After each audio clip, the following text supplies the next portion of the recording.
Overall ఇండియాలో 23 lakhs students NEET appear అయ్యారు ఈ ఇయర్. కానీ ఓవరాల్గా సీట్స్ మన ఇండియా మొత్తంలో ఎన్ని ఉన్నాయి? 1,18,148. ఇది ఓవరాల్గా చెప్తున్నాను, నేను ఫ్రీ సీట్స్ అనట్లేదు. దాదాపు 25 నుంచి 35,000 స్టూడెంట్స్ ఆల్రెడీ ఎంబీబీఎస్ అప్లై చేయడానికి ఎవ్రీ ఇయర్ వెళ్తున్నారు. నిజంగా ఆ డిగ్రీకి వాల్యూ ఉంటుందో లేదో, మన వాళ్ళు యాక్సెప్ట్ చేస్తారో లేదో, ఇవన్నీ ఉన్నాయి. ఇండియాలో ఫ్రీ సీట్ వచ్చినా, ఇండియాలో ఎన్ఆర్ఐ కోటా, మేనేజ్మెంట్ కోటాలో కోటిన్నర పెట్టి చదివిన, అబ్రాడ్లో నేను చెప్పిన 15 నుంచి 25 లక్షలు పెట్టి చదివిన, అందరూ కూడా కామన్గా అయిపోయిన తర్వాత మనకు నెక్స్ట్ అనే ఎగ్జామ్ రాసి, అంటే నేషనల్ ఎగ్జిట్ టెస్ట్ రాసి క్వాలిఫై అయితే ప్రాక్టీస్, క్వాలిఫై అయితే పీజీ. వ్యాలిడ్ ఉన్నటువంటి కంట్రీ యూనివర్సిటీ ఎలా ఐడెంటిఫై చేసుకోవాలి? కిర్గిస్తాన్లో మనకు WDMS.org అనేది WHO రికగ్నైజ్ చేసిన world director of medical schools official website. So student ఈ వెబ్సైట్ని ఖచ్చితంగా క్రాస్ వెరిఫై చేసుకోవాలి. ఇప్పుడు ఇంటర్నేషనల్ మెడికల్ యూనివర్సిటీ కానీ, మేము చేస్తున్న యూరేషియన్ ఇంటర్నేషనల్ యూనివర్సిటీ కానీ, ఈ రెండు యూనివర్సిటీస్ విషయంలో చూసుకుంటే, సో వీటికి సంబంధించినటువంటి రెస్పాన్సిబిలిటీస్ అంతా స్టూడెంట్స్కి వీసాలు కావచ్చు, లేకుంటే వాళ్ళకి సీట్ కన్ఫర్మ్ అవ్వాలి. సో భాగ్యలక్ష్మి ఎడ్యుకేషన్ సర్వీసెస్ ఎప్పుడు కూడా ఒక 5 స్టూడెంట్స్ అక్కడ, ఒక 5 స్టూడెంట్స్ ఈ కంట్రీలో, ఒక 5 స్టూడెంట్స్ని ఈ యూనివర్సిటీలో అలా డిస్ట్రిబ్యూట్ చేయదు. సో వాళ్ళకి 24 hours 365 days ఎటువంటి సిచ్యువేషన్స్ అయినా హ్యాండిల్ చేయడానికి మనకు అక్కడ టీం అంతా ఉంటుంది. 18,50,000 టోటల్ ప్యాకేజ్ లోపల ఓన్లీ కాలేజ్ ఫీజు అయిపోతుంది. సో తర్వాత ఫుడ్ అండ్ అకామిడేషన్ 70,000 మన ఇండియన్ కరెన్సీ పర్ సెమిస్టర్ లాగా, food, accommodation, laundry, wifi, room service అన్నీ కూడా 70,000.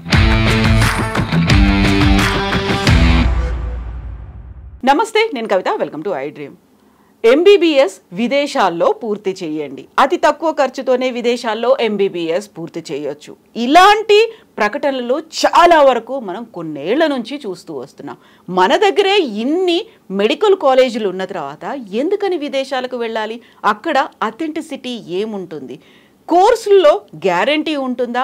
ఎలాంటి యూనివర్సిటీలు, ఏ కంట్రీని సెలెక్ట్ చేసుకోవాలి?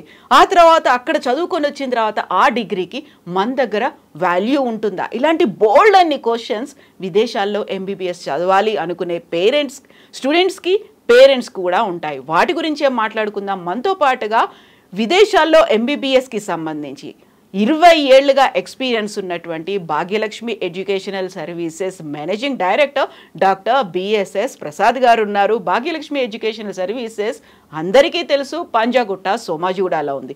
ఇప్పుడు మనం అనుకున్నటువంటి ఈ బోల్డ్ అన్ని క్వశ్చన్స్ గురించి మాట్లాడుకుందాం. ఆన్సర్స్ ఏంటి? ప్రసాద్ గారు మనతో పాటుగా ఉన్నారు. ప్రసాద్ గారు నమస్కారం.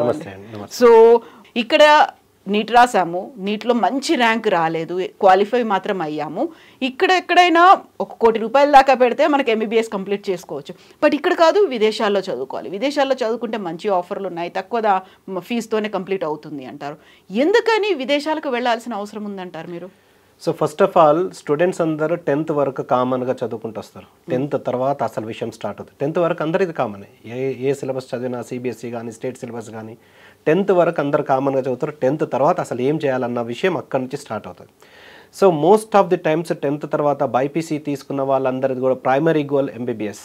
ఇంజనీరింగ్ తీసుకున్న వాళ్ళకు ఏది తీసుకున్నా అని వచ్చేస్తుంది. కొంచెం మంచి కాలేజు ఇక్కడ అక్కడ మొత్తానికి మాత్రము వాళ్ళకి ఏ కోర్స్ అయినా చేసుకోవడానికి వెసులుబాటు ఉన్న కోర్స్ వచ్చేసి మనకి ఎంపీసీ తీసుకున్న తర్వాత ఇంజనీరింగ్ చేసుకోవచ్చు. సో దానికి పెద్ద ఖర్చు అవ్వదు, అంత కాంపిటీషన్ లేదు. చాలా యూనివర్సిటీస్ ఉన్నాయి. మన డిఫరెంట్ స్టేట్స్ నుంచి కూడా డీమ్డ్ యూనివర్సిటీస్ మనకి ఇక్కడ ఆంధ్రప్రదేశ్, తెలంగాణలో ప్రమోట్ చేస్తున్నారు, అందరికీ తెలిసిన విషయమే. సో దొరకకపోవడం అంటూ సమస్య లేదు. ఇక్కడ వచ్చిన సమస్య అంతా బైపీసీ తీసుకున్న వాళ్ళకు. సో 10th తర్వాత బైపీసీ తీసుకున్న వాళ్ళ ప్రైమరీ గోల్ వచ్చేసి ఎంబీబీఎస్. సో ఈ విధంగా ఎంబీబీఎస్ అవుదాము, డాక్టర్ అవుదాము, పీజీ డాక్టర్ అవుదాము, స్పెషలైజ్డ్ డాక్టర్ అవుదామని పిల్లలు, పేరెంట్స్ ఎంతో కలలు కానీ 2 years తర్వాత అసలు విషయం ఏంటిది? అసలు ఇక్కడ వాళ్ళకి ఫస్ట్ డాక్టర్ అవుదామని జాయిన్ అయిపోతారు, బైపీసీ తీసుకుంటారు, తర్వాత నీట్ కోచింగ్ తీసుకుంటారు. తీసుకున్న తర్వాత అసలు ఎంతమంది రాస్తున్నారు, ఎన్ని సీట్స్ ఉన్నాయన్న దాన్ని తెలుసుకునే వరకు లేట్ అయిపోతుంది. అప్పటికే బైపీసీ అయిపోయేంత వరకు.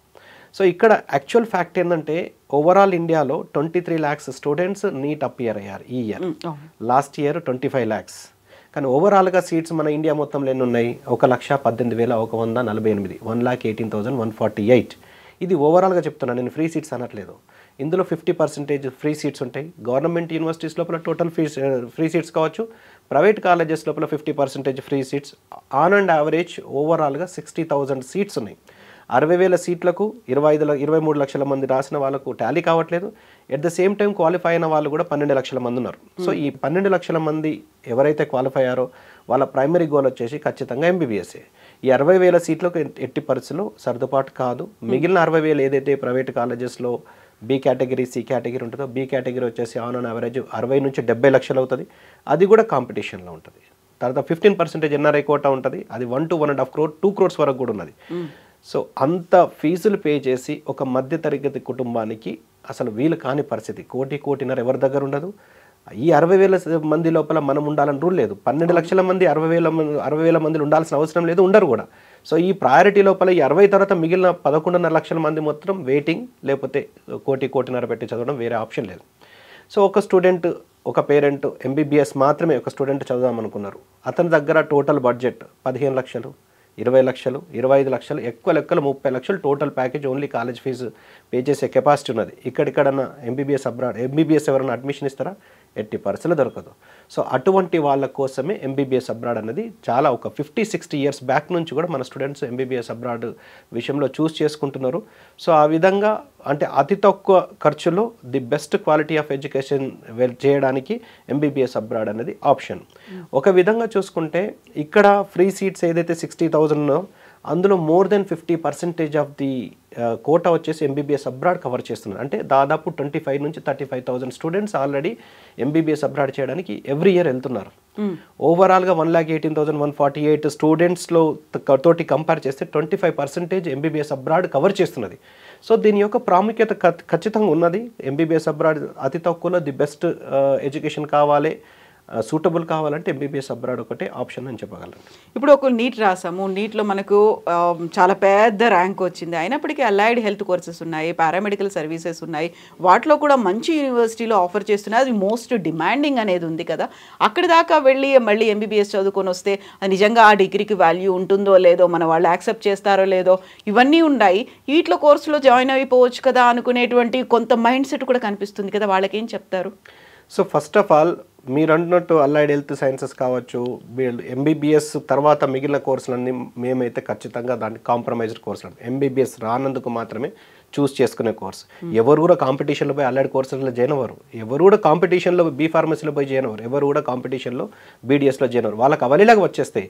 కానీ డిమాండ్ ఉన్న కోర్సు మాత్రం ఎంబీబీఎస్. సో ఎంబీబీఎస్ ఒక డాక్టర్కు ఉన్న ప్రత్యేకత వేరే ఏ కోర్సు చేసిన వాళ్ళకు కూడా లేదు. సో మనం కూడా సొసైటీలో డాక్టర్కి ఎంత వాల్యూ ఉన్నదో తెలుసు. ఒక ఊర్లో ఒక డాక్టర్ అంటే ఎంత భరోసా ఉంటుంది. మన అపార్ట్మెంట్లో పక్క డాక్టర్ ఉన్నాడంటే నాకేమైనా మా పక్కన డాక్టర్ ఉన్నాడని ఒక ధీమా ఉంటుంది. ఆ ధీమా అనేది సొసైటీలో ఇచ్చే ధైర్యం కానీ, ఆ కాన్ఫిడెన్స్ కానీ ఒక డాక్టర్ మాత్రమే ఇవ్వగలడు. మిగిలిన ఏ అలైడ్ సైన్సెస్ కూడా అంత ధీమా ఇచ్చే అవకాశాలు ఎట్టి పరిస్థితులు లేవు. సో ఇక్కడ ఎంబీబీఎస్ చదువుదాం అనుకున్న వాళ్ళ ప్యాషన్ అలానే ఉంటుందండి. మనం ఎంత కాంప్రమైజ్ చేద్దాం అనుకున్నాను, కాంప్రమైజ్ అయిపోయి డిసప్పాయింట్ అయిపోయి నేను డాక్టర్ అవుదాం అనుకున్నా కాలేకపోతున్నాను ఒక డిసప్పాయింట్ తోటి లైఫ్ చేయడం తప్పించి ఈ కాంప్రమైజ్ కోర్సులు చేసి నేనేదో సాధించిన, నేనేదో గొప్ప చదువు చదివినా, నేను రాణించిన అని గొప్పగా చెప్పుకునే అవకాశం లేవు. సో ఇక్కడ గమనించాల్సింది ఏంటంటే, సరే ఎంబీబీఎస్ అబ్రాడ్ అతి తక్కువ బడ్జెట్లో బయట చేసే అవకాశం ఉంది. అసలు వ్యాలిడిటీ ఉన్నదా లేదా, ఇది చాలా ఇంపార్టెంట్. బయట అతి తక్కువలో అయిపోతుంది అంటున్నారు. So 1 to 1.5 lakh per semester నుంచి 2 to 2.5 lakh పర్ సెమిస్టర్ లాగా 15 లక్షల నుంచి 25 లక్షల మధ్య టోటల్ ప్యాకేజ్లో అవలీలగా సులభ వాయిదాల్లో అయ్యే అవకాశం ఉన్నప్పుడు మరి అది వ్యాలిడిటీ ఉన్నదా లేదా, ఇక్కడ 1.5 పెట్టి చదివిన చదువుకు, లేకపోతే కాంపిటీషన్లో ఫ్రీ సీట్ వచ్చిన చదువుకు, బయట చదివిన చదువుకు ఏమైనా డిఫరెన్స్ ఉన్నదా అన్న దాని మీద అసలు స్టూడెంట్స్ కానీ పేరెంట్స్ కానీ తెలుసుకోవాల్సిన అవసరం ఖచ్చితంగా ఉన్నది. సో ఇక్కడ తెలుసుకోవాల్సిన విషయం ఏంటంటే 2019 కన్నా ముందు మెడికల్ కౌన్సిల్ ఆఫ్ ఇండియా మన ఇండియాలో చదివే స్టూడెంట్స్కు, ఇండియా నుంచి అబ్రాడ్ వెళ్ళి చదివే స్టూడెంట్స్కు రెస్పాన్సిబిలిటీగా ఉండేది. సో ఆ 2019లో పార్లమెంట్లో ఒక బిల్లు ద్వారా medical council of India dissolve అయిపోయి దాని ప్లేస్లో ఎన్ఎంసీ వచ్చింది, నేషనల్ మెడికల్ కమిషన్. 2020లో అది ఫోర్స్లోకి వచ్చింది. 21లో ఒక అఫీషియల్ గెజెట్ ఇచ్చింది. సో November 18, 2021 నాడు ఒక అఫీషియల్ గెజెట్ ఇచ్చి అందులో ఒక 5 pages అందులో పొందుపరచడం జరిగింది. సో ఇది క్లియర్గా మనకు తెలుసుకోవాల్సిన విషయం ఏంటంటే, ఎన్ఎంసీ అఫీషియల్ గెజెట్లో ఎంబీబీఎస్ అబ్రాడ్ గురించి ఒక 5 pages అందులో పొందుపరిచినంటే వెళ్ళి చదువుకోవచ్చు అని డిక్లేర్ చేసినట్టు. కాకపోతే ఏ విధంగా చదవాలి, ఎక్కడ చదవాలన్న దాని మీద కొన్ని రూల్స్ అండ్ రెగ్యులేషన్స్ ఇచ్చింది. అందులో ముఖ్యంగా చూసుకుంటే FMGL foreign medical graduate regulation సంబంధించిన లైసెన్సింగ్ సంబంధించిన రెగ్యులేషన్స్ ఉన్నాయి. అందులో 4A 4B అనేది ఇంపార్టెంట్. సో 4A 4B ఏదైతే కంట్రీ ఏదైతే యూనివర్సిటీ సాటిస్ఫై చేస్తున్నదో అక్కడికి వెళ్ళి మన స్టూడెంట్స్ చదువుకోవడం వల్ల ఎటువంటి ఇబ్బంది లేదు అని చెప్పి మన గెజెట్ చెప్తున్నది. అసలు ఈ 4A ఏంటిది? 4A లోపల మళ్ళీ సబ్ డివిజన్లో 1, 2, 3, 4 ఉన్నది. 4A1 వచ్చేసి duration of the course must be 54 months. 4.5 సంవత్సరాలు కోర్సు ఉండాలి బయట పోయి చదివితే. ఎందుకు? ఇండియాలో 4.5 సంవత్సరాలు చదువుతున్నారంటే బయట కూడా అదే డ్యూరేషన్ చదువు. 3 సంవత్సరాలు 4 సంవత్సరాలు చదివి ఇండియాలో వచ్చి పేషెంట్ని ట్రీట్ చేస్తా అంటే నడవదు కదా. 4A2 వచ్చేసి 12 months ఆఫ్ ఇంటర్న్షిప్ కంపల్సరీగా ఉండాలి అదే కాలేజ్లో, సేమ్ కాలేజ్లో. అంటే మన ఇండియాలో ఏదైతే విధంగా 12 months of internship 1 year internship ఉందో అదే విధంగా బయటి దేశాల వెళ్ళినా 1 year ఇంటర్న్షిప్ చేయాలి, సేమ్ కాలేజ్లో చేయాలి. టోటల్గా 66 months కావాలి, అంటే 5.5 years course duration including internship కావాలని ఖచ్చితమైన రూల్ పెట్టింది. 4A3 వచ్చేసి medium of instruction must be English అన్నారు. ఎందుకు? ఈ గెజెట్ కన్నా ముందు, NMC కన్నా ముందు, గెజెట్ కన్నా ముందు వేరే కంట్రీలో లోకల్ లాంగ్వేజ్లో చదివి ఇక్కడ ప్రాక్టీస్ చేసేవాళ్ళు. అంటే చైనాలోకి వెళ్ళి చైనా లాంగ్వేజ్లో, రష్యాలోకి వెళ్ళి రష్యా లాంగ్వేజ్లో, ఆ లోకల్ లాంగ్వేజ్లో చదువుకోవడం వల్ల ఇక్కడికి వచ్చిన తర్వాత ఆ లాంగ్వేజ్ చేంజెస్ వల్ల ఈ పర్టికులర్ వర్డ్ని లోకల్ చైనాలో ఏమంటారు, ఇంగ్లీష్లో ఏమంటారు, తెలుగులో ఏమంటారు, ఇదంతా కన్ఫ్యూజన్ వచ్చేది కాబట్టి ఇబ్బంది పడేవాళ్ళు. సో ఆ విధంగా మీరు బయటికి వెళ్ళి చదివినా అని కంపల్సరీగా ఇంగ్లీష్ లాంగ్వేజ్లో చదవాలి. అది 4A3. 4A4 వచ్చేసి మన స్టూడెంట్స్ ఇండియాలో ఏదైతే సబ్జెక్ట్స్ చదువుతున్నారో షెడ్యూల్ 1లో మెన్షన్ చేసిన సబ్జెక్ట్స్ మాత్రం మీరు అక్కడ చదవాలి. అంటే అన్ని టాపిక్స్ అన్ని కావచ్చు, డిసీజెస్ కావచ్చు, సబ్జెక్ట్స్ కావచ్చు, అన్ని మనలాగానే చదవాలి. ఇప్పుడు మనకు ఒక విషయం అర్థం కావాలి. 4A 1, 2, 3, 4 అంటే ఏంటిది? ఇండియా లాగా చదవాలి. సింపుల్. ఇండియా లాగా చదివే ఏ కంట్రీలైనా నేను అలౌ చేస్తా. దాంతోపాటు 4B ఇంపార్టెంట్. 4B ఏమంటే registered with the professional regulatory body or otherwise competent to grant license to practice at the respective jurisdiction of the country where the degree is awarded at par with the local students. దీని simple meaning ఏంటంటే మన ఇండియాకి ఏదైతే national medical commission profession regulatory body ఉన్నదో ఆ విధంగా ప్రతి కంట్రీకి ఒక ప్రొఫెషన్ రెగ్యులేటరీ బాడీ ఉంటుంది. అందులో స్టూడెంట్ క్రెడెన్షియల్స్ రికార్డ్ చేసుకోవాలి, రిజిస్టర్ చేసుకోవాలంటున్నారు. ఎందుకంటే ఉట్టి కాలేజ్ పెట్టిండ్రు, అక్కడ నుంచి డిగ్రీ తీసుకొచ్చిండ్రు. ఆ క్రెడెన్షియల్స్ రేపు పొద్దున ఏదైనా రికవరీ చేసుకోవడానికి, రీవెరిఫై చేసుకోవడానికి అక్కడ ఏదో ఒక సంస్థని వీళ్ళ క్రెడెన్షియల్స్ రికార్డ్ కావాలి కదా. ఒకవేళ కాలేజ్ లేకపోతే వీళ్ళ రీవెరిఫై చేసుకోవడానికి ఇక్కడ ఆప్షన్ ఉండదు కదా. అందుకనే ప్రొఫెషన్ రెగ్యులేటరీ బాడీలో రిజిస్టర్డ్ అయి ఉండాలంటున్నారు. లేదా అక్కడ స్టూడెంట్స్, అక్కడ లోకల్ స్టూడెంట్స్ ఉంటారు కదా ప్రతి కంట్రీలో, ఆ లోకల్ స్టూడెంట్స్ ప్రాక్టీస్ చేయడానికి, అక్కడ పేషెంట్స్ మీద ప్రాక్టీస్ చేయడానికి ఏ విధంగానైతే అనుమతిస్తారో మన ఇండియన్ స్టూడెంట్స్ కూడా అనుమతించాలంటున్నారు. ఇదెందుకు కండిషన్ పెట్టినరు అంటే నువ్వు చదివే చదువు ఫస్ట్ వాళ్ళు నమ్మాలి, ఆ కంట్రీ వాళ్ళు నమ్మాలి, ఆ ప్రజల మీద నీ ప్రయోగాలు వాళ్ళు నమ్మితే నేను ఇండియాకి వచ్చిన తర్వాత నేను కూడా నేను అలో చేస్తా. వాళ్ళ చదువు మీద వాళ్ళ నమ్మకం లేకపోతే నేను చెయ్యని అంటారు. సో ఈ 4A 4B రావడం వల్ల standards of education MBBS abroad విషయంలో చాలా పెరిగిపోయింది. డ్యూరేషన్ విషయంలో, ఇంటర్న్షిప్ విషయంలో, మీడియం ఆఫ్ ఇన్స్ట్రక్షన్ విషయంలో, సబ్జెక్ట్స్ విషయంలో, ప్రాక్టీస్ విషయంలో ఇవన్నీ కూడా ఒక బెంచ్ మార్క్ లాగా ఒక స్టాండర్డ్ రూల్స్ పెట్టడం వల్ల మన పిల్లలు ఎక్కడికో పోయి ఏదో డిగ్రీ తీసుకొచ్చుకొని వచ్చి ఇక్కడ మన ప్రజల మీద ప్రయోగాలు చేసే అవకాశాలకు ఫుల్ స్టాప్ పెట్టేసింది. ఇది ఒక విధంగా మంచి కింద జరిగింది. సో ఇంకొక విషయం ఏం చెప్పిందంటే ఇది ఈ విధంగా రూల్స్ పెట్టిన తర్వాత MCA ఉన్న రోజుల్లో MBBS అబ్రాడ్లో చదివిన వాళ్ళు మాత్రమే FMG foreign medical graduate exam రాసి క్వాలిఫై అయితే ఇండియాలో ప్రాక్టీస్, క్వాలిఫై అయితే ఇండియాలో PG. ఇప్పుడు ఈ రూల్ వచ్చిన తర్వాత ఏదైతే గెజెట్ NMC వచ్చిన తర్వాత ఇండియాలో చదివిన అబ్రాడ్లో చదివిన అందరు కూడా, అంటే ఇండియాలో ఫ్రీ సీట్ వచ్చిన, ఇండియాలో NRI కోటా మేనేజ్మెంట్ కోటాలో 1.5 కోటి పెట్టి చదివిన, అబ్రాడ్లో నేను చెప్పిన 15 నుంచి 25 లక్షలు పెట్టి చదివిన అందరు కూడా కామన్గా అయిపోయిన తర్వాత మనకు నెక్స్ట్ అనే ఎగ్జామ్ రాసి, అంటే నేషనల్ ఎగ్జిట్ టెస్ట్ రాసి క్వాలిఫై అయితే ప్రాక్టీస్, క్వాలిఫై అయితే PG. కాబట్టి గ్లోబలైజ్డ్ అయిపోయింది, వెళ్ళి 100% చదువుకోవచ్చు. కాబట్టి ఈ 4A 4B వ్యాలిడ్ ఉన్న కంట్రీస్ని చదివితే మనకు స్టూడెంట్స్కి ఇక్కడ ఈ డిగ్రీకి వాల్యూ ఉంటుంది. ఇక్కడే డాక్టర్కు సరిసమానంగా పరిగణించబడతారు, రిజిస్ట్రేషన్ కూడా అవుతుంది. ఇప్పుడు వ్యాలిడ్ ఉన్నటువంటి కంట్రీ, యూనివర్సిటీ ఎలా ఐడెంటిఫై చేసుకోవాలి? అక్రిడేటెడా, ప్రైవేటా, లేకుంటే గవర్నమెంట్దా, మంచి దానికి క్రెడిబిలిటీ ఉందా, దాని హిస్టరీ ఏంటి, ఇవన్నీ ఎలా చెక్ చేసుకోవాలి student? So first of all ఇక్కడ 3 విషయాలు పరిగణలోకి తీసుకోవాలి. ఫస్ట్ పాయింట్ వచ్చేసి మన నేషనల్ మెడికల్ కమిషన్ ఏం చెప్తున్నది, అసలు మన స్టూడెంట్స్కి MBBS అబ్రాడ్ విషయంలో ఏం అడుగుతున్నది, వాట్ ఈస్ ద రిక్వైర్మెంట్, అసలు నీకు ఏం కావాలన్నది మన ఇండియన్ గవర్నమెంట్కి సంబంధించి నేషనల్ మెడికల్ కమిషన్ ఏదైతే రెగ్యులేటరీ బాడీ ఉన్నదో అది ఏం చెప్తున్నది, గెజెట్ ఏం చెప్తున్నది. మనం ఏ కంట్రీకి అయితే వెళ్ళి చదువుతున్నామో ఆ కంట్రీలో మెడికల్ ఎడ్యుకేషన్ పాలసీస్ కానీ ఎడ్యుకేషన్ కానీ ఎలా ఉన్నది, ఈ రెండిటికి సంబంధించింది మన ఇండియన్ ఎంబసీ ఆ కంట్రీలో మన ఎంబసీ ఏం చెప్తున్నది, ఈ మూడింటిని ప్లస్ దాంతోపాటు WHO వరల్డ్ హెల్త్ ఆర్గనైజేషన్ అఫీషియల్గా రికగ్నైజ్ చేసిన మనకు world director of medical schools ఏం చెప్తున్నది, ఇవన్నీ పరిగణలోకి తీసుకుంటే ఒక అవగాహన వస్తుంది. సో ఇందులో భాగంగా మనకు ఫస్ట్ ఆఫ్ ఆల్ మేము చూస్ చేసుకున్న కంట్రీస్ వచ్చేసి జార్జియా, వియత్నాం, కిర్గిస్తాన్.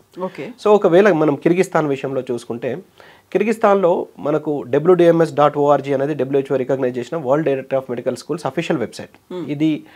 ఈ వెబ్సైట్లో అఫీషియల్గా అంటే ఈ వెబ్సైట్లో ఇన్ఫర్మేషన్ అంతా కూడా గ్యాదర్ చేసేది WFME నుంచి, ఫేమర్ నుంచి, అంటే world federation of medical education నుంచి, foundation of advancement in research and medical education నుంచి గ్యాదర్ చేసిన ఇన్ఫర్మేషన్ WDMS.orgలో పొందుపరచబడుతుంది. సో అందులో ప్రతి కంట్రీకి సంబంధించిన ఆ కంట్రీలో ఉన్న ప్రతి యూనివర్సిటీకి సంబంధించిన ఫుల్ ఇన్ఫర్మేషన్ అక్కడ మాత్రమే కరెక్ట్ దొరుకుతుంది, ఇంకెక్కడ దొరికే అవకాశం లేదు. సో స్టూడెంట్ ఈ వెబ్సైట్ని ఖచ్చితంగా క్రాస్ వెరిఫై చేసుకోవాలి, WDOMS.org. సో ఇప్పుడు సపోజ్ ఒక కంట్రీ గురించి, అన్ని కంట్రీస్ గురించి చెప్పడం కష్టమైతే ఒక కంట్రీ గురించి మేము చేస్తున్న దానిలో ఒక కంట్రీ గురించి మీకు ఇప్పుడు క్లియర్గా చెప్తాను. సో ఇందులో మేము చేస్తున్న 3 కంట్రీలో ఒక కంట్రీ వచ్చేసి కిర్గిస్తాన్లో టోటల్గా అకార్డింగ్ టు WDMS.org ప్రకారము కిర్గిస్తాన్లో టోటల్గా 31 యూనివర్సిటీస్ ఉన్నాయి. టోటల్ మనకు మెడికల్ ఎడ్యుకేషన్ సంబంధించి 31, అంటే WDMS.orgలో ఉన్నది అంటే world director of medical schools, general కాదు, కిర్గిస్తాన్లో ఉన్న 31 కూడా మెడికల్ స్కూల్స్. ఆ 31లో 2 ఆపరేషన్లు కాదు, because of some or other reasons అవి ఆపరేషన్ లేవు, 29 ఉన్నాయి. ఈ 29 లోపల ఏది చూస్ చేసుకోవాలి, ఇది టాస్క్, అసలు విషయం. ఈ 29 యూనివర్సిటీస్లో 9 యూనివర్సిటీస్కి మాత్రమే మన national medical commission Indian students గురించి అని మెన్షన్ చేయడం జరిగింది. అంటే మనకు 4.5 years కోర్స్ అంటే డ్యూరేషన్ విషయంలో అక్కడ మెన్షన్ చేసుకోవచ్చు. ఇప్పుడు ఇంటర్నేషనల్ మెడికల్ యూనివర్సిటీ కానీ మేము చేస్తున్న యూరేషియన్ ఇంటర్నేషనల్ యూనివర్సిటీ కానీ ఈ 2 యూనివర్సిటీస్ విషయంలో చూసుకుంటే ఒకవేళ అక్కడ ఆ పర్టికులర్ పేజ్లోకి వెళ్ళి చూసినప్పుడు duration of the course 5.5 years అని ఉంటుంది. అంటే 4.5 years course 1 year internship, 5.5 years అని అక్కడ క్లియర్గా మెన్షన్ చేసి ఉంటుంది. సో 4A1 4A2 అయిపోయింది. 4A3 వచ్చేసి మీడియం ఆఫ్ ఇన్స్ట్రక్షన్ ఇంగ్లీష్ అన్నారు. So medium of instruction English అని చెప్పి అక్కడ స్పెసిఫిక్గా మెన్షన్ చేస్తున్నారు. తర్వాత షెడ్యూల్ 1 ఏదైతే 4A4 ఉన్నదో సో దానికి సంబంధించి వాళ్ళు క్లియర్గా మెన్షన్ చేసినారు, ఈ clinical rotations for Indian students అని మెన్షన్ చేస్తున్నారు. సో ఆ విధంగా clinical students for Indian students అని ఒక WHO world director of medical స్కూల్స్లో WHO రికగ్నైజ్ చేసిన ఒక అఫీషియల్ వెబ్సైట్లో మన ఇండియన్ స్టూడెంట్స్ గురించి అని మెన్షన్ చేస్తున్నారంటే వాళ్ళు క్రాస్ వెరిఫై చేసుకొని ఉండాలి ఆల్రెడీ. ఇది నేషనల్ మెడికల్ కమిషన్ తోటి కోఆర్డినేషన్లో, గెజెట్ తోటి కోఆర్డినేషన్లో WHO వెరిఫై చేసుకొని దాని ప్రకారం మేము ఈ కరికులం డిజైన్ చేయబడ్డది అని మనకు మెన్షన్ చేసినది. ఆ విధంగా మెన్షన్ చేసిన యూనివర్సిటీస్ ఈ 29 యూనివర్సిటీస్లో 9 యూనివర్సిటీస్ మాత్రమే ఉన్నాయి. సో ఇంకా ఇందులో గమనించాల్సిన విషయం అంటే ఈ 9 యూనివర్సిటీస్లో ఒక్క గవర్నమెంట్ యూనివర్సిటీస్ కూడా లేదు, అన్ని ప్రైవేటే. సరే ఎందుకు ఉండే అవకాశం ఉన్నది కానీ ఎందుకు లేదు? ఫస్ట్ ఆఫ్ ఆల్ మనం తెలుసుకోవాల్సిందంటే ఏ కంట్రీ అయినా ప్రైవేట్ కానీ గవర్నమెంట్ కానీ ఏ కంట్రీ అయినా వాళ్ళ స్టూడెంట్స్ కోసం వాళ్ళ మెడికల్ ఎడ్యుకేషన్ను డెవలప్ చేసుకోవడానికి, వాళ్ళ హెల్త్ కేర్ సిస్టమ్ను డెవలప్ చేసుకోవడానికి ఎస్టాబ్లిష్ చేయబడిన యూనివర్సిటీస్ అవన్నీ కూడా. సో అందులో in particularly government universities or వాళ్ళ కంట్రీ కోసం, మన కోసం కాదు. మనం ఏదో ఇండియన్స్ వచ్చి అక్కడ చదువుతానని వాళ్ళు యూనివర్సిటీస్ పెట్టుకోలేదు, వాళ్ళ కోసం వాళ్ళు పెట్టుకున్నారు. సో గవర్నమెంట్ యూనివర్సిటీలో ఈ మనం అనుకున్న మీడియం ఆఫ్ ఇన్స్ట్రక్షన్ కానీ మనం అనుకునే డ్యూరేషన్ కానీ మన సిలబస్ వాళ్ళకి ఎందుకు చెప్తారు? ఫస్ట్ ఆఫ్ ఆల్ చెప్పాల్సిన అవసరం వాళ్ళకి లేదు, రైట్. అక్కడ అది గవర్నమెంట్ డిసిషన్, అది ఎడ్యుకేషన్ మినిస్ట్రీకి సంబంధించిన విషయం, రైట్. ఇక్కడ మరి ప్రైవేట్ యూనివర్సిటీస్ ఎందుకు వినాలి? ఇది కూడా క్వశ్చన్ కదా. వీళ్ళు ఎందుకు మారాలి అంటే గవర్నమెంట్ యూనివర్సిటీస్కి పే చేసిన ఫీజు అనేది ట్రెజరీకి వెళ్తుంది. అది సెంట్రల్ గవర్నమెంట్ కావచ్చు, స్టేట్ గవర్నమెంట్ ట్రెజరీకి వెళ్తుంది, వాళ్ళు శాలరీస్ పే చేస్తారు. వీళ్ళు ఈ యూనివర్సిటీలో సిచ్యువేషన్స్ మార్చుకోవాల్సిన అవసరం లేదు, ఎందుకంటే అందరూ కూడా ఎంప్లాయీస్, వాళ్ళందరూ కూడా ఎంప్లాయీస్. స్టార్టింగ్ ఫ్రమ్ రెక్టర్ నుంచి ల్యాబ్ టెక్నీషియన్ వరకు వాళ్ళందరూ కూడా గవర్నమెంట్ ఎంప్లాయీస్. వాళ్ళు మారాల్సిన అవసరం వాళ్ళకి లేదు. గవర్నమెంట్ ఎలా చెప్తే వాళ్ళు వింటారు. ప్రైవేట్ యూనివర్సిటీస్ ఎందుకు మారుతాయి అంటే ఈ స్టూడెంట్స్ పే చేసిన ఫీజులు వచ్చేసి ఈ రెక్టర్ కానీ చైర్మన్ కానీ ఫౌండర్కి వెళ్తుంది. సో ఇక్కడ ఒక బిజినెస్ ట్రాన్సాక్షన్స్ అనేది జరుగుతుంది. సో వీళ్ళు మనకు అనుగుణంగా మారడం వల్ల వీళ్ళకి ఇండియన్ స్టూడెంట్స్ని అట్రాక్ట్ చేస్తారు. సో ఇండియన్ స్టూడెంట్స్కి ఏదైతే రిక్వైర్మెంట్ ఉందో ఆ రిక్వైర్మెంట్ని ఫుల్ఫిల్ చేస్తే మనకు స్టూడెంట్స్ ఇండియా నుంచి వస్తారు. దానివల్ల ఫీజెస్ వస్తాయి, దానివల్ల యూనివర్సిటీని డెవలప్ చేసుకోవచ్చు, యూనివర్సిటీని ఇంకా గ్రోత్ చేసుకోవచ్చు, ఇన్ఫ్రాస్ట్రక్చర్ బిల్డ్ చేసుకోవచ్చు, ఇంటర్నేషనల్ లెవెల్ ఎక్స్పోజర్ ఎక్కువ ఉంటుందని చెప్పి ప్రైవేట్ కాలేజ్ వాళ్ళు ఫౌండర్స్ చైర్మన్స్ ఆలోచిస్తారు. ఆ విధంగా 9 యూనివర్సిటీస్కు ఈ విధంగా అప్రూవల్ తీసుకొచ్చుకొని www.ms.orgలో అప్రూవల్ తీసుకొచ్చుకొని మన ఇండియన్ స్టూడెంట్స్కు సంబంధించి మేమంతా కూడా సాటిస్ఫై చేస్తున్నాము. డ్యూరేషన్ వైజ్ కానీ, ఇంటర్న్షిప్ వైజ్ కానీ, మీడియం ఆఫ్ ఇన్స్ట్రక్షన్ వైజ్ కానీ, లేకపోతే సబ్జెక్ట్స్ వైజ్ కానీ, క్లినికల్ రొటేషన్ వైజ్ కానీ, మళ్ళీ అయిపోయిన తర్వాత కూడా బ్యూటీ ఆఫ్ కిర్గిస్తాన్ ఏంటంటే అయిపోయిన తర్వాత ఇంగ్లీష్ మీడియంలో చదువుతారు కదా, ఇంగ్లీష్ మీడియం లోపలనే అక్కడ లైసెన్సింగ్ ఎగ్జామ్ కూడా రాసి అక్కడ ప్రాక్టీస్ చేయడానికి మన ఇండియన్ స్టూడెంట్స్కి అలో చేస్తున్నారు. అలా అక్కడ అలో చేసినప్పుడు మన ఇండియాలో కూడా అలో చేస్తారు. సో ఈ విధంగా అన్ని విధాల మనకు ఏదైతే మన నామ్స్ ఇండియన్ గవర్నమెంట్ నామ్స్ ఉన్నాయో అవి ఫుల్లీ సాటిస్ఫై చేస్తున్న యూనివర్సిటీస్లో 9 యూనివర్సిటీస్లో 2 యూనివర్సిటీస్ని మేము ఎక్స్క్లూజివ్ తీసుకొని మేము ప్రమోట్ చేస్తున్నాం. అందులో international medical university and Eurasian international university ఒకటి. ఇంటర్నేషనల్ మెడికల్ యూనివర్సిటీ అనేది బిష్కెక్ క్యాపిటల్ సిటీ సెంటర్లో ఉందండి, అది international medical university.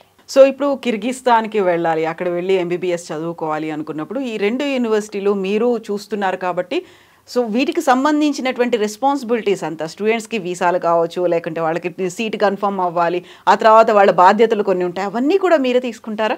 First of all ఇక్కడ స్టూడెంట్స్ కానీ పేరెంట్స్ కానీ తెలుసుకోవాల్సిన అతి ముఖ్యమైన విషయం ఏంటంటే ఫస్ట్ సెలెక్షన్ ఆఫ్ కంట్రీ, తర్వాత సెలెక్షన్ ఆఫ్ యూనివర్సిటీ, తర్వాత selection of representative of the university. So suppose ఒక కంట్రీని చూస్ చేసుకున్నాడు, వ్యాలిటీ మన ఎన్ఎంసీ నామ్స్ ప్రకారం ఉన్నదా లేదా, ఆ కంట్రీని నేను చెప్పినప్పుడు వేరే యూనివర్సిటీస్ కూడా ఉంటాయి. సో అందులో జాగ్రత్త పడి ఒక వ్యాలిడ్ యూనివర్సిటీ చూస్ చేసుకున్నాడు. దీనికన్నా ఇంపార్టెంట్ అసలు రిప్రజెంటేటివ్, ఆ యూనివర్సిటీని ఎవరు రిప్రజెంట్ చేస్తున్నారు, ఇక్కడ డైరెక్ట్ కాంట్రాక్ట్ అతనికి ఉన్నదా లేదా అనేది క్రాస్ వెరిఫై చేసుకోవాలి. మోస్ట్ ఆఫ్ ది టైమ్స్ ఏం జరుగుతుందంటే ఎక్కువ ఢిల్లీ నుంచో, ముంబై నుంచో, కలకత్తా నుంచో ఎవరో all India level exclusive contract తీసుకొచ్చుకొని అన్ని స్టేట్స్కు నువ్వు తెలంగాణ చేయి, నువ్వు తమిళనాడు చేయి, నువ్వు కర్ణాటక చేయి అని చెప్పి డిస్ట్రిబ్యూట్ చేస్తారు. సబ్ ఏజెంట్స్ చేస్తారు. సబ్ ఏజెంట్స్, ఆ సబ్ ఏజెంట్స్ ఇంకొక 4 సబ్ ఏజెంట్స్ ఇస్తారు. దీనివల్ల ఏంటంటే ఒక స్టూడెంట్ రిక్రూట్ అతను కరెక్టా కాదా అన్న విషయం పక్కకు పెడితే ఏ నుంచి బీకి, బి నుంచి సికి, సి నుంచి ఈకి కాలేజ్ వరకు పోయే వరకు ఆ ప్రాసెస్ లేట్ అవుతుంది. ఇన్ ఫ్యూచర్ ఆ 5.5 years కోర్స్ లోపల వీళ్ళకి ఏదైనా సమస్య వచ్చినప్పుడు ఒకవేళ డైరెక్ట్ కాంటాక్ట్ చేయాలంటే ఈ వయా పోయే వరకు వాళ్ళకి ఇబ్బంది అవుతుంది. సో స్టూడెంట్ ఖచ్చితంగా తెలుసుకోవాల్సిందంటే లోకల్లీ ఆ యూనివర్సిటీని ఆల్ ఇండియా లెవెల్ ఎక్స్క్లూజివ్గా తీసుకొని ప్రమోట్ చేస్తున్న వాళ్ళు ఎవరున్నారు, ఏ కంట్రీ ఉన్నది, ఏ యూనివర్సిటీ ఉన్నది అంటే ఇది ఈ 3 కూడా ఇంపార్టెంట్. అంటే ఒక మన ఎంబీబీఎస్ డిగ్రీ స్ట్రాంగ్గా ఉండాలంటే ఈ 3 పిల్లర్స్ ఇంపార్టెంట్ ఖచ్చితంగా కూడా.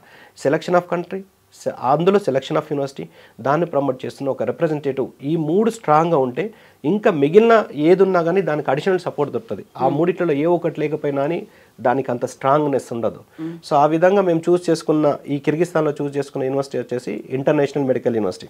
సో ముఖ్యంగా ఇది చూస్ చేసుకోవడానికి ముఖ్య కారణం ఏంటంటే ఇది బిష్కెక్ క్యాపిటల్ సిటీ సెంటర్లో ఉంది, 20 acres క్యాంపస్. ఈ 20 acres క్యాంపస్ లోపలనే అన్ని ఫెసిలిటీస్ అన్నీ కూడా ఈ క్యాంపస్లో ఉన్నాయి. కాలేజ్ కావచ్చు, అంటే చాలా పెద్ద బిల్డింగ్ అండి, ఎస్ఎఫ్టీ వైజ్ చూసినా చాలా పెద్ద బిల్డింగు. ఇందులో పైన మొత్తము కాలేజ్ క్లాసెస్ జరుగుతాయి, కింద మొత్తం హాస్పిటల్, ఓన్ హాస్పిటల్, సొంత హాస్పిటల్ ఉంటుంది. వాళ్ళకి హాస్పిటల్ ఉంది, ఓన్ హాస్పిటల్ ఎక్కడికో అవసరం లేదు. సో ఇక్కడ మనం ఒక డిస్కషన్ చేయాలి, మన ఇండియాలో ఒక మెడికల్ కాలేజ్ ఎస్టాబ్లిష్ చేయాలంటే హాస్పిటల్ ఫస్ట్ ఎస్టాబ్లిష్ చేసి దానికి అనుగుణంగా ఆ హాస్పిటల్లో ఎంతమంది ఓపీ ఉన్నారు, ఎంతమంది ఇన్ పేషెంట్స్ ఉన్నారు, ఇవన్నీ వెరిఫై చేసుకున్న తర్వాత మనకు నేషనల్ మెడికల్ కమిషన్ కాలేజ్కి పర్మిషన్ ఇస్తుంది. బయట ఆ సిచ్యువేషన్ లేదు. సో నీకు మెడికల్ కాలేజ్ బిల్డింగ్ చూపెడితే ఖతం అయిపోతుంది, దానికి హాస్పిటల్ ఉండాల్సిన అవసరం లేదు. So most of the times ఏం చేస్తారంటే వేరే హాస్పిటల్స్ మీద వీళ్ళు డిపెండ్ అవుతారు. సో ఆ హాస్పిటల్ వీళ్ళ ప్రెమిసెస్లో ఉండాల్సిన అవసరం లేదు, ఎక్కడో ఉంటుంది. కాబట్టి క్లాసెస్ ఇక్కడ అవుతే థియరీ ప్రాక్టికల్ అంతా అక్కడికి వెళ్ళి చూసుకోవాల్సిన అవసరం ఉంది. సో దానివల్ల ఏమవుతుంది, ఈ 5.5 ఇప్పుడు మెడికల్ కాలేజ్ అంటే హాస్పిటల్తో సహా అని మనం మాట్లాడాలి. ఇంజనీరింగ్ కాలేజ్ అంటే ఓన్లీ కాలేజ్, కానీ మెడికల్ కాలేజ్ అంటే అలాంగ్ విత్ హాస్పిటల్ అనేది మనం మాట్లాడాలి. Attached hospital, own hospital, inbuilt hospital, ఈ టర్మినాలజీకి చాలా వాల్యూ ఉన్నది. సో ఆ విధంగా ఇన్బిల్ట్ ఓన్ హాస్పిటల్, ఇదే ఇంటర్నేషనల్ మెడికల్ యూనివర్సిటీకి సంబంధించి own hospital with in the premises ఉండడము, హాస్టల్ కూడా విత్ ఇన్ ద ప్రెమిసెస్ ఉండడం, girls hostel, boys hostel, restaurants కానీ, కేఫ్స్ కానీ, లేకపోతే సూపర్ మార్కెట్స్ కానీ అన్నీ కూడా ఒకటే ప్రాంగణంలో ఉన్న ఒకే ఒక university, biggest university international medical university. So ఈ యూనివర్సిటీ కూడా మనకు ఫార్మర్ ప్రైమ్ మినిస్టర్ జుమాలియేది. సో 30 years అతను పాలిటిక్స్లో ఉండడము, ప్రైమ్ మినిస్టర్, ఇప్పుడున్న ప్రైమ్ మినిస్టర్ కంటే ముందు prime minister, former prime minister, education ministry కూడా అతను సర్వీస్ అందించాడు. ఆ టైం లోపలనే ఈ యూనివర్సిటీ ఎస్టాబ్లిష్ చేయడం జరిగింది. మనం ఒక విషయం అర్థం చేసుకోవాలి, ప్రైమ్ మినిస్టర్ లాంటి హోదా ఉన్న వ్యక్తి ఒక యూనివర్సిటీని ఎస్టాబ్లిష్ చేసినంటే ఆయన ఎన్ని జాగ్రత్తలు పడి ఉంటాడు, ఏ విధంగా స్టాండర్డ్స్ మెయింటైన్ చేసి ఉంటాడు, ఏ విధంగా క్వాలిటీ ఆఫ్ ఎడ్యుకేషన్ మెయింటైన్ చేస్తుంటాడు మనం ప్రత్యేకించి చెప్పాల్సిన అవసరం లేదు. ఒకవేళ ఆ క్వాలిటీ మెయింటైన్ చేయకపోతే, ఆ స్టాండర్డ్స్ మెయింటైన్ చేయకపోతే అక్కడున్న ప్రజల దగ్గర నుంచి కానీ లేకపోతే కాంపిటీటర్ అంటే అపోజిషన్ పార్టీ నుంచి ఖచ్చితంగా వీళ్ళు ఫేస్ చేయాల్సి ఉంటుంది. సో ఆ స్టాండర్డ్స్ మెన్షన్ చేసుకుంటూ మనకు సిటీ సెంటర్, క్యాపిటల్ సిటీ సెంటర్లో విత్ ఇన్ ద క్యాంపస్ అన్ని, ఈవెన్ రీసెర్చ్ ల్యాబ్ కూడా ఉంది, మార్పోలజీ ల్యాబ్ ఉంది, లైవ్ ఎనిమల్స్ ఏదైతే ర్యాబిట్ కావచ్చు, మైస్ కావచ్చు, లేకపోతే ఇవన్నీ ర్యాట్ కావచ్చు, ఇవన్నీ కూడా ఏదైతే రీసెర్చ్ గురించి ఉపయోగిస్తారో ఆ రీసెర్చ్ ల్యాబొరేటరీ, లైవ్ ఎనిమల్స్ తోటి మార్పోలజీ ల్యాబ్, తర్వాత జర్మనీ నుంచి డిఫరెంట్ యానిమల్స్ని తీసుకొచ్చి రీసెర్చ్ చేయడానికి కావాల్సిన ల్యాబ్ కావచ్చు, పిహెచ్డి ప్రొఫెసర్స్ కావచ్చు, వెల్ క్వాలిఫైడ్ పిహెచ్డి ప్రొఫెసర్స్ తోటి దాన్ని ఎస్టాబ్లిష్ చేయడం జరిగింది. సో ఇంకొక ముఖ్య విషయం ఏంటంటే యూనివర్సిటీ వాళ్ళు మన max super speciality hospital Delhi ఉంది కదా, వాళ్ళతోటి కొలాబరేషన్ ఉన్నారు, అఫీషియల్ కొలాబరేషన్. అంటే ఇక్కడ క్లినికల్ సంబంధించి తర్వాత అకాడమిక్ సంబంధించి సపోర్ట్ మనకు మ్యాక్స్ సూపర్ స్పెషాలిటీ హాస్పిటల్స్ నుంచి వస్తుంది. సో మన స్టూడెంట్స్ అక్కడ నుంచి ఇండియాకు వచ్చినప్పుడు వీళ్ళు క్లినికల్ అబ్జర్వర్షిప్ ఈ మ్యాక్స్ సూపర్ స్పెషాలిటీ హాస్పిటల్లో అటెండ్ చేయొచ్చు. దానివల్ల ఏ డిపార్ట్మెంట్ ఏ విధంగా ఉంటుంది, పీడియాట్రిక్ ఏ విధంగా ఉంటుంది, గైనకాలజీ ఏ విధంగా ఉంటుంది, కార్డియాక్ ఏ విధంగా ఉంటుందని ఓపీ ఐపీ పేషెంట్స్ని వాళ్ళు అబ్జర్వ్ చేయడము, ఇక్కడున్న డాక్టర్స్కి అసలు ఎంత నాలెడ్జ్ ఉన్నది, ఏ విధంగా ఉన్నది, మనం ఏమన్నా మన చదువుతున్న చదువు దీనికి మ్యాచ్ అవుతున్నదా, ఇక్కడ పేషెంట్స్ ట్రీట్ చేసే విషయంలో మన చదువు ఏమన్నా అప్లై చేయడానికి అవకాశం ఉన్నదా అని టాలీ చేసుకోవడానికి ఉన్న అవకాశం కూడా స్టూడెంట్స్కు ఉన్నది. ఎందుకంటే మ్యాక్స్ సూపర్ స్పెషాలిటీ తోటి మన యూనివర్సిటీ అఫీషియల్ కొలాబరేషన్లో ఉంది. దాంతోపాటు ఇంటర్నేషనల్ లెవెల్లో exams US, UK, Canada, Australia, న్యూజిలాండ్కి సంబంధించిన ఎగ్జామ్స్ కావాల్సిన కోచింగ్ కావచ్చు, మన లీస్ట్ కేసెస్ లోపల నెక్స్ట్ ఎగ్జామ్ ఇండియాలో ప్రాక్టీస్ కానీ పీజీ కానీ చేయడానికి నెక్స్ట్ ఎగ్జామ్ ఏదైతుందో దాన్ని క్వాలిఫై కావడానికి మనం అఫీషియల్గా మనకు అరైజ్ మెడికల్ అకాడమీ మన హైదరాబాద్లో ఉంటుంది. సో దానిలో ఉన్న ప్రొఫెసర్స్ తోటి పీరియాడికల్ అక్కడికి తీసుకెళ్ళి మనం కోచింగ్ కూడా ఇవ్వడం జరుగుతుంది. సో కోచింగ్ కావచ్చు, దానికి సంబంధించిన మెటీరియల్ కావచ్చు.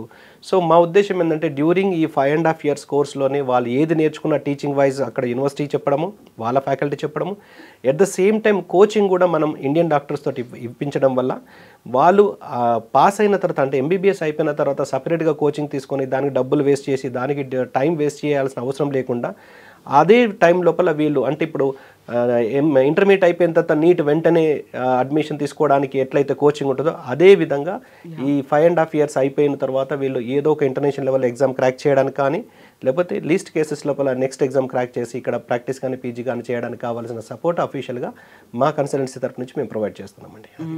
సో అక్కడ ఒక వ్యాలిడిటీ ఉన్నటువంటి యూనివర్సిటీ అండ్ ప్రధానమంత్రి మాజీ ప్రధాని ఆధ్వర్యంలో నడుస్తున్నటువంటి యూనివర్సిటీ, ఆ తర్వాత మన ప్రమాణాలకి తగ్గట్టుగా ఉన్నాయి, సేఫ్టీ, సెక్యూరిటీ, వాళ్ళకి కావాల్సినటువంటి ప్రాక్టికల్, క్లినికల్ ఎక్స్పోజర్ ఇవన్నీ వస్తున్నాయి అనుకున్న తర్వాత పేరెంట్స్కి వచ్చేటువంటి ఇంకో డౌట్, అక్కడెక్కడో ఆ దేశంలో వెళ్ళి చదువుకొని వస్తారు సరే, కాకుండా అక్కడ తినేటువంటి ఫుడ్ ఎలా ఉంటుంది, మన ఫుడ్ దొరుకుతుందా, మన తెలుగు ఫుడ్ ఉంటుందా అనేది ఉంటుంది కదా.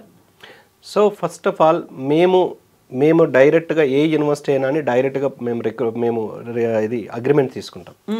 సో ఈవెన్ వియత్నాంలో కానీ మాకు డైరెక్ట్ ఆల్ ఇండియా లెవెల్లో ఎక్స్క్లూజివ్ అగ్రిమెంట్స్ ఉన్నాయి, జార్జియాలో కూడా ఆల్ ఇండియా లెవెల్లో ఎక్స్క్లూజివ్ అగ్రిమెంట్స్ ఉన్నాయి, ఈవెన్ కిర్గిస్తాన్లో నేను చెప్పిన ఈ 2 యూనివర్సిటీస్కు మాకు అగ్రిమెంట్స్ ఉన్నాయి. సో భాగ్యలక్ష్మి ఎడ్యుకేషన్ సర్వీసెస్ ఎప్పుడు కూడా ఒక 5 స్టూడెంట్స్ అక్కడ, ఒక 5 స్టూడెంట్స్ ఈ కంట్రీలో, ఒక 5 స్టూడెంట్స్ని ఈ యూనివర్సిటీలో అలా డిస్ట్రిబ్యూట్ చేస్తే సర్వీస్ చేయడం అనేది ఇంపాసిబుల్. సో ఇక్కడ మోస్ట్ ఆఫ్ ది ఏజెంట్స్, నేను పర్టికులర్గా మన హైదరాబాద్ అనను, ఇండియా అనను ఏదన్నా, so most of the consultants ఏం చేస్తారంటే ఒక సూపర్ మార్కెట్ లాగా డిస్ట్రిబ్యూట్ చేస్తారు. ఒక స్టూడెంట్ వస్తే మొత్తం పెడతారు. సో నీకు రష్యా కావాలన్నా, కిర్గిస్తాన్ కావాలన్నా, కజకిస్తాన్ కావాలన్నా మొత్తం చెప్పి సో అటు ఇటు అంటే ఎండ్ ఆఫ్ ది డే ఒక స్టూడెంట్ అయితే అన్ని యూనివర్సిటీస్ని అయితే సాటిస్ఫై చేయలేడు కదా. ఒక 100 స్టూడెంట్స్, 50 స్టూడెంట్స్, 100 స్టూడెంట్స్ ఒక గ్రూప్ లాగా పంపించే అవకాశం ఉండదు. సో ఒక 3-4 స్టూడెంట్స్ ఇచ్చిన తర్వాత వేరే వాళ్ళ మీద సర్వీసెస్ విషయంలో డిపెండ్ అవ్వాల్సి వస్తుంది. మేము ఆ విధంగా డిస్ట్రిబ్యూట్ ఎట్టి పరిస్థితుల్లో చేయం. ఒక యూనివర్సిటీ తీసుకున్నామంటే ఆ యూనివర్సిటీలో starting from in case of improving quality of education, in case of food and accommodation విషయం లోపల ఫుల్లీ కంట్రోల్ మాదే ఉంటుంది. సపోజ్ మేము ప్రమోట్ చేసిన ప్రతి యూనివర్సిటీలో మా కేర్ టేకర్స్ కావచ్చు, మేనేజర్స్ కావచ్చు, కుక్స్ కావచ్చు, ఇదంతా ఉంటుంది. ఈవెన్ యూనివర్సిటీలో మా ఆఫీస్ ఉంటుంది.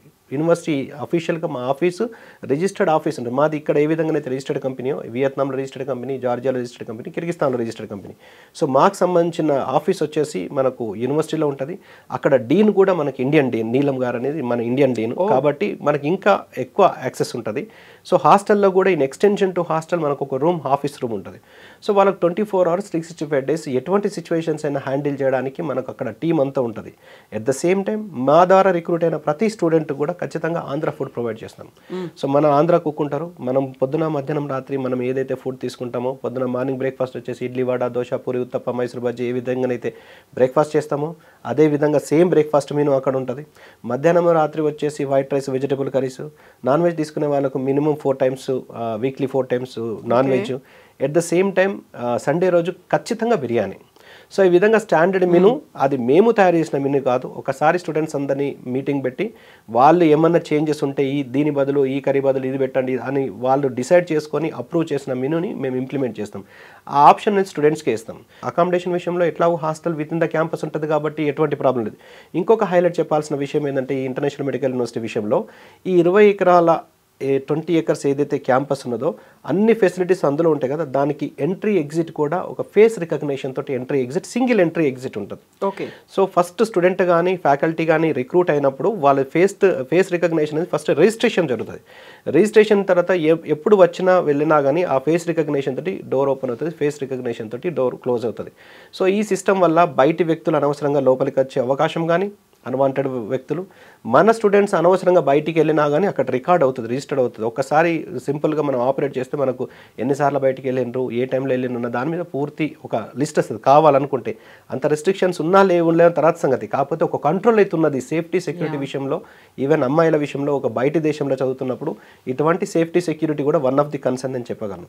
సో ఇంతకుముందు మీతో మాట్లాడిన విధంగా ఒకవేళ హాస్పిటల్ సొంత హాస్పిటల్ లేదు, ఇన్బిల్ట్ లేదు, దానివల్ల ఏంది ఈ 5.5 years కోర్స్ అనేది వాళ్ళు మార్నింగ్ నుంచి ఈవినింగ్ వరకు ట్రిప్పులు కొట్టాలి.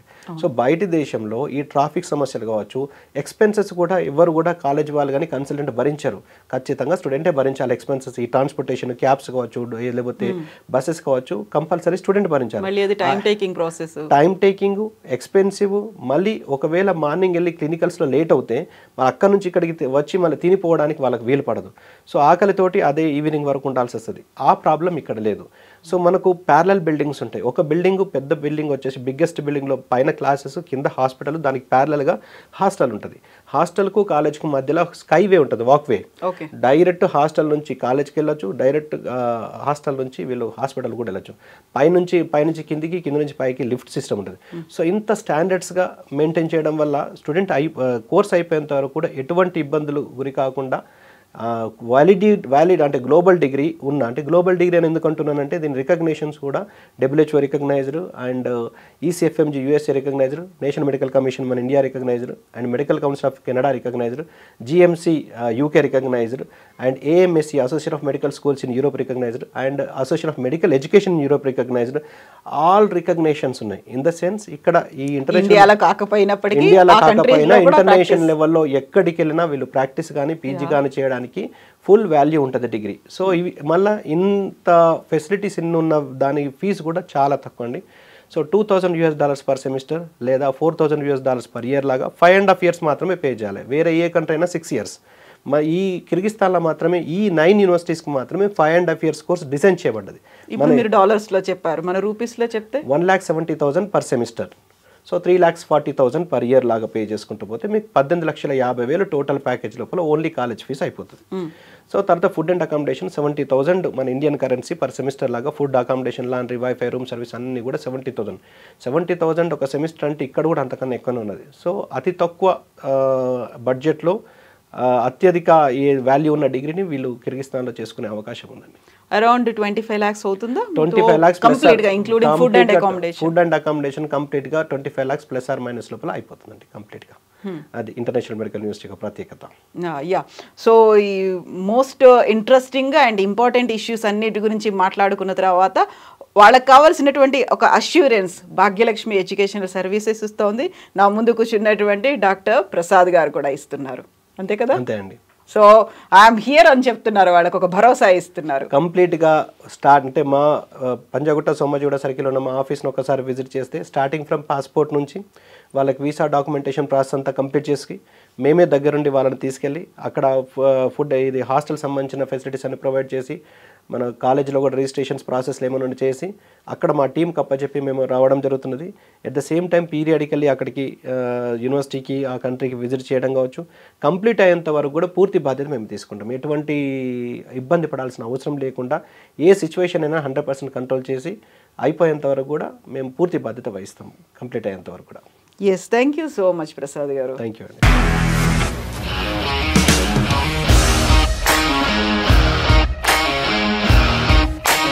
ఇండస్ట్రీలో కమిట్మెంట్ ఇష్యూస్ వస్తే నీకు కూడా వచ్చినట్టు? మార్నింగ్ తీసుకెళ్ళానంటే కొట్టి పడేసాడు.